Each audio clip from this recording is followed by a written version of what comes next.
So moving forward to talk about how you can apply marketing for you, how do you sell a new product? And that's the thing, you understand how to sell a new product. So why aren't you applying the same principle towards you? Now, one thing I find kind of interesting is I actually think this lecture should be given to freshmen, and actually in ASU was in 101. I actually do give this lecture now because I think one thing they don't tell you as freshmen is, how to go out and find a job. Now, at a place like MIT or Michigan or whatever, high-powered engineering places, they don't need to tell you because you just know. But in places like ASU, it would probably be helpful to you if somebody could mentor you and tell you how you should try to manage your career. And so what I'm going to talk about is essentially what does your degree mean, the workforce, and selling yourself. And so one thing Dr. Cho believes in, and I used to do this when I was an engineering teacher, and that's that I used to go up in the first day of class, I would write 2 lines on the board. And I would say the bottom line is this is the bottom 10%. And I call this the 10-80-10 rule. The top 10% are gods. You people don't need me. Some of you are gods out there. You don't need me. You don't need to talk to me. You'll get an A and you'll be fine throughout your entire life. But if you ever need someone to talk to, feel free to hit me up. Anyway, the bottom 10%, this isn't to say you're dumb or stupid or anything like that. Just maybe engineering isn't the right avocation for you and you should try to find something else to do. In the middle lane, 80%, guess what? You're all exactly the same. You vary by different shades. Some people are slightly better at some things than others. But in general, that middle 80%, the only thing that separates you is desire. My roommate at MIT graduated in the top 5%. He did it through sheer will. In terms of creativity and all, I wouldn't say he was, I know a lot of guys who were a lot sharper than him. But the thing is, through sheer will alone, he was able to propel himself into the top 5%, which is quite impressive. But essentially, if you have the desire, you could be on the threshold of dealing with the gods. And so what it comes down to is, how do you want to position yourself through this? Do you want to elevate your skills? And so the thing is, this applies to everything, whether it's grad school or job hunting or whatever. But what this also says is that we mere mortals, because I wasn't a god at MIT. I came in, actually, and looking around at everyone else at MIT, I think I was quite average when I was accepted. My credentials were pretty much the same as anybody else's, so nobody was necessarily better than me, but I did know people who were gods, people who were just like absolutely fantastic and amazing. And I admitted to myself, guess what? There's no way I can score up against them, but guess what? I don't compete with them on their terms, I compete with them on my terms. And the way I competed with them on my terms is I always made it creative or moved it more towards the arts and the humanities. For those of you who are TEM students, and that's a good chunk of you, what it comes down to is your entrepreneurship degree, because people say, well, how do I market this degree? At the heart of it, it's a business degree, but it's an innovative business degree. And so if you look at traditional business in what you've learned, which is the modern field and about digital and everything else, you essentially, the traditional business people are dime a dozen. I mean, every school teaches it, they use the same textbooks, they learn the same things. And so those people are easy to find. It is very difficult to find people like you. Actually, at the University of Illinois, companies like Intel and Ford and GE invested in an innovation center there. Why? Because they're tired of the standard business students. They want people who can be creative, who can live off the land, and find opportunity in places that other people can't.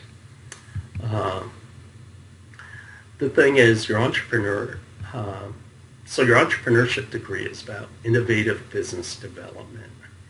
And so the thing is you know how to do things cheaply. You're not the kind of person who needs well, it'd be nice to have millions and millions of dollars. But the thing is, you've developed the mentality of doing more with less.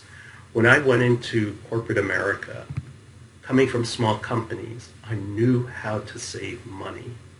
But when I went into the big corporation, it was easy to spend money and I wouldn't give into it. And people, like for example, we went out on a sales call. The salesman stayed at a $500 a night hotel down the road.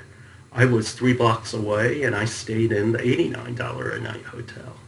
He said, Steve, why don't you stay at the nice place? And I was there like, it's 3 blocks. Not only that, it was coming out of my budget. I mean, I'm saving money here because I want to use that money in better ways later on. But the other thing is, I told him, I don't want to get soft. It's easy to get soft. I don't want to get into bad habits. I want to maintain my financial discipline. And there are not a lot of people like that. The one thing that you'll find, though, is it's difficult because you're going to run into old world thinking. The thing is, in my job hunts, typically in Arizona, it's taken me 6 months. And that's because Arizona really isn't an innovative place. In Silicon Valley, my average job hunt took 2 months. And that's, once you interview and everything like that, you have to wait a couple of weeks for HR paperwork to go through and stuff like that. And the reason why is Silicon Valley is an innovative place. They value my credentials. They value my experience. Arizona, what do they want? They want guys who aren't necessarily going to rock the boat. The thing is, you're also suited for small business because you're versatile. You can do more than one thing. And your skills are also valuable for corporations, and that's because they need people on the leading edge. Corporate America does not innovate anymore. All they do with their products is do line extensions, and they call that R&D. Well, just adding a feature or two or making something a little bit smaller, no, it's the same thing. The thing is, what corporate America does is they acquire companies. They acquire small companies and their technology to enhance their portfolios. That's where they're getting their new products. Abbott V, or AbbVie, which is the drug division of Abbott Laboratories, where I used to work. The biggest selling drug they have right now is Humira. Humira sells like $10 to $12 billion a year, biggest drug in the world, and yet Abbott Labs never developed it. They spent $7 billion acquiring a different company specifically because they wanted that drug. The thing about your degree, and this goes for any of you, whether you're in IT, GIT, whatever, you have to believe your degree is superior. You have to believe in your education, because if you don't believe it, guess what? The person you're interviewing with, they're not going to believe it. So these are the variables we look for when we do a job hunt of what we're segmenting against. And that's company, position, industry, and location. The question is, how much of those are limitations for you? How's your industry trending? Look at the context of what's going on in your field. I feel for those coal miners, and I feel for people who are losing their jobs due to automation, but the point is that you should see it coming. And if you see it coming, then you should start preparing for your career. And that's one thing that people in America don't understand. They think, oh, if I get a job, then that job should be there for my entire life. Well, guess what? Because of innovation, that's no longer true. And so you have to manage your career and you have to work at it. In terms of TEM students, usually common types of business type jobs for people who are just coming into the field for entry level. And I'll just leave this to you to go ahead and read. Here are some sample titles of positions that you can expect to look at if you're interested in going into these fields. And here's a description of an entry-level business analyst position. And if you look at it, researches, analyzes, and prepares reports on energy cost-saving programs and return on investment. Well, these are the kinds of things you've done before. You have to do ROI if you're an entrepreneur. And so you can do those kind of things. Business modeling, able to gather, analyze, and present data in an efficient and flexible format. Again, these are all things that you've done before. There's no reason why you couldn't do this entry-level position. And then when you sit down and start reading the basic qualifications, for those of you who want to stick it out, I don't think it's going to be offered online, but in spring 2018, I am going to have a digital marketing class. Essentially, you're going to build a website for a product, and then you're going to promote. You're going to promote mobile, you're going to promote web, you're going to do analytics. And so we're going to do all these things that essentially in real time, and actually you're going to do your own hypotheses and experiments. And one of the most common things I hear among ASU students, which drives me absolutely nuts, is I don't know anything. Again, if that's your attitude, you will never get a job. The thing is, you know how to do lots of things. You can validate a business model. You can look at different marketing promotions and know which ones are going to be more effective over others. You know about product features and so forth. And you can read the rest. But what it comes down to is you understand efficacy, the things that will work. Here are common career paths that people go down.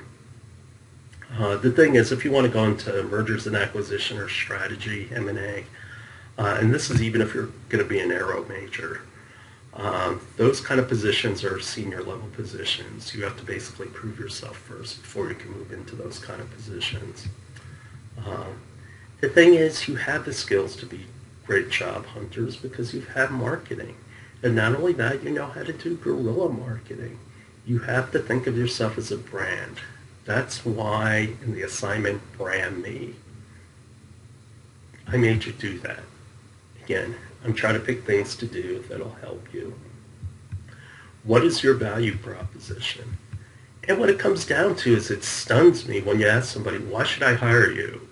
Are you serious? If you can't answer the simplest question of all, why should I hire you? Then guess what? You're not going to get hired. Also, do you know your customer? Meaning, do you know the person who's hiring you or their company? And also think of it as who is your competition? Who is it that you're going to be going up against in these kind of positions? And how you can position yourself differently. And so, remember branding. You remember this definition, and this also applies to you. The thing you also have to remember about a brand, and this is a process you go through when you interview. First, in your cover letter and your introduction, you want to show how you're different than somebody else and how you're relevant. When you interview face-to-face, that's when you create esteem. That's where you create this connection of why they should like you. And not only that, they get to know you through this process, so they develop knowledge. You take them through the entire brand journey. Here are some sample brands. I Get Things Done. When I've interviewed before, they've asked me like, well, why should I hire you? And this was actually when I was fresh out of school. I said, I get things done. I said, there are a lot of people who can be busy. There are a lot of people who can work on tasks. But the thing is, there are very few people who can actually complete something. It's never a problem again. Who can do it without a lot of direction. I get things done. And actually, my boss gave me Gail Miller, who's one of the best bosses probably the best boss I've ever had. He told me exactly that. He said, Steve, there are lots of guys who are busy. There are very few guys who can get things done. If you're a person who can get things done, there's always a job for you somewhere. You could be the problem solver.